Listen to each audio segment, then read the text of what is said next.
보이스피싱 전화 받아보신 적 있으세요? 네, 저도 받아본 적 있습니다. 받아서 제가 하니까 확 그냥 끊어버리더라고요. 나중에 생각해보니까 그냥 끊지 말고 경찰한테 연락을 해서 잡을 걸 그랬나 이런 생각도 들더라고요. 만약에 PD님도 전화 받으시면 이렇게 한번 해보세요. 보이스피싱인지 아닌지 구별할 수 있습니다. 네, 안녕하세요. 검사 출신 최영희 변호사입니다. 변호사님, 저 최근에 검찰이라고 하면서 전화를 받았는데 진짜 검사인지 어떻게 알 수 있나요?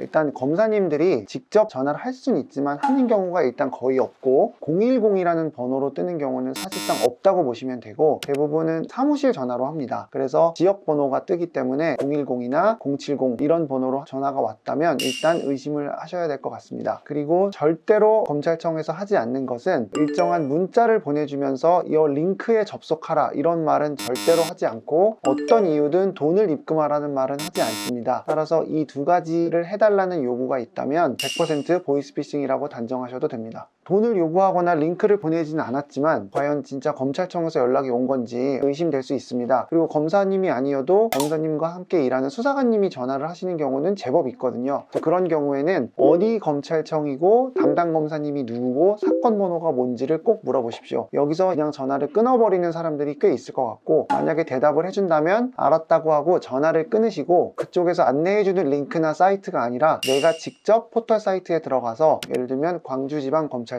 이런 식으로 검색을 해서 대표 번호로 연결이 된 다음에 사건 번호 말씀하시고 담당 검사님을 바꿔달라고 하십시오. 이렇게 해서 연결이 됐다면 그때는 의심을 하지 않으셔도 될 것 같습니다.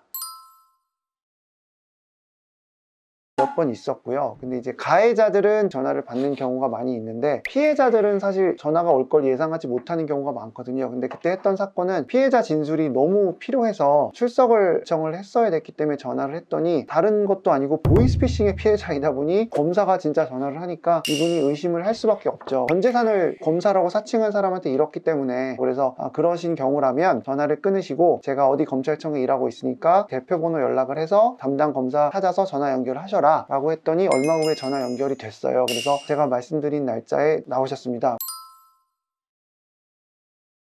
대처하기에 따라서 돌려받을 수 있는 경우도 꽤 있습니다. 최근에 제가 이제 변호사로 대리하면서 피해자의 피해를 완벽하게 회복시키던 적이 있는데 그때는 어떻게 했냐면 우선 변호사의 적극적인 역할이 필요합니다. 제가 했던 것은 경찰 수사관님께 연락을 드려서 지금 이 보이스피싱 사범이 잡혔냐고 먼저 확인을 했습니다. 보이스피싱을 저지른 사람은 한두 명이 아닙니다. 대부분은 이 총책이 있다고 알려져 있고 그 총책을 필두로 하여 조직 체계가 있고 대부분 한국에서 걸린 사람들은 송금책, 전달책, 인출책 이런 경우가 많은데 확인을 해보니 인출책이 잡혔다. 그래서 저희가 지금 피해 본 부분이 너무 많아서 혹시 그 사람이 범행을 인정하고 있다면 우리가 합의를 하고 싶다. 먼저 연락을 했습니다. 보통 합의를 하고 싶다고 하는 거는 가해자지 피해자인 경우는 많지는 않습니다. 그러나 보이스피싱 피해자들은 가해자에 대한 처벌보다는 금전적 피해 회복을 더 희망하기 때문에 연락을 했고 수사관님께서 그 인출책과 이야기를 해보더니 그 인출책이 자기는 어떻게든 꼭 합의를 하고 싶다 라고 이야기를 해서 변호인인 저희가 합의 조율을 해서 합의를 성사를 시켰습니다. 별것 아닌 것 같지만 이게 가능했던 이유는 피해자이지만 합의를 위해 적극적으로 수사관님께 의사를 비췄고 국가기관의 입장에서는 합의하라고 먼저 연락을 해줄 수가 없습니다. 왜냐하면 보이스피싱 피해자는 너무 많기 때문에 경찰이 나서서 모든 피해자들에게 연락해서 모두 합의하겠냐 이런 거를 물어보지 않기 때문에 결국 변호사가 적극적으로 나서서 하느냐에 따라 결과가 달라질 수밖에 없습니다. 그리고 인출책 같은 경우에는 처벌을 앞두고 있고 보이스피싱 처벌이 너무 무겁다는 걸 본인들도 잘 알기 때문에 어떻게든 합의하지 않으면 처벌의 수위가 올라갈 수 있다는 걸 알아서 가해자 역시도 적극적으로 합의에 임할 수밖에 없습니다. 이런 점들을 잘 활용하신다면 피해 회복에도 도움을 받을 수 있을 것 같습니다. 다만 모든 사건이 이렇게 할 수 있는 것은 아니기 때문에 내 사건에 맞는 구제 수단을 강구하는 것이 중요하다고 하겠습니다.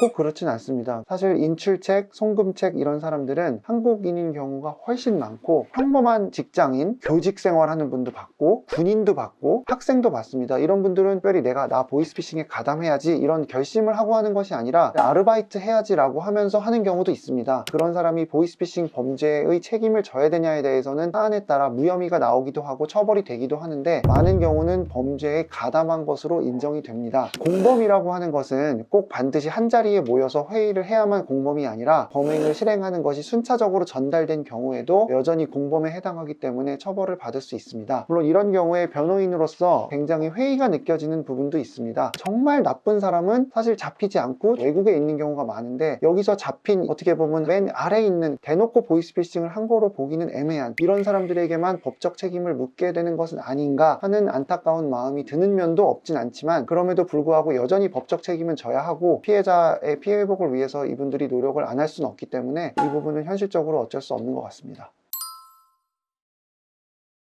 합의는 말 그대로 당사자의 의사에 따라 하는 거기 때문에 원금만 받고 할지 그 이상 받을지 덜 받고 할지는 정하기 나름입니다. 예를 들면 인출책 같은 경우에 경제적인 형편이 따라주지 못하는 경우가 훨씬 많습니다. 따라서 이런 경우에는 돈을 전액 못 돌려받을 수도 있는데 일부라도 받고 합의를 해주고 나머지는 그냥 잃는 셈 치고 넘어갈지, 아니면 차라리 한 푼도 안 받고 나는 그냥 상대방 엄벌을 요구하고 피해 금액 전액에 대해서는 별도의 소송을 할지, 이 부분에 대해서는 굉장히 고민이 될 수 있는데, 상당히 많은 보이스피싱의 피해자분들은 피해본 금액의 일정 부분을 받을 수 있다면 합의를 하시는 경우가 훨씬 많습니다.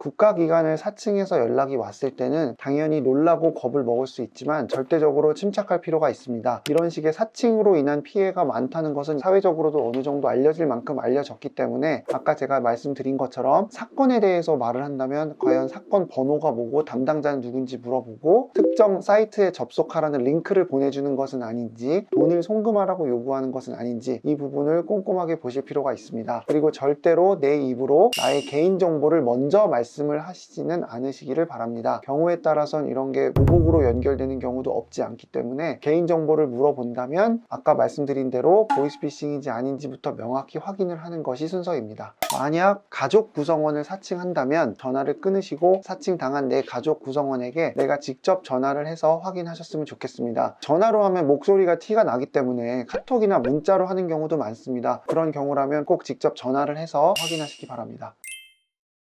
오늘은 저의 경험을 토대로 보이스피싱 구별법에 대해서 간단히 말씀드렸습니다. 보이스피싱을 당했을 때 구제 수단을 마련하는 것도 좋지만 애초에 보이스피싱을 당하시지 않는 것이 더 좋을 것 같습니다. 인생에서 중요한 순간 여러분들의 사건을 처음부터 끝까지 꼼꼼하게 맡아줄 변호사님을 만나셨으면 좋겠습니다. 최용희 변호사였습니다. 감사합니다.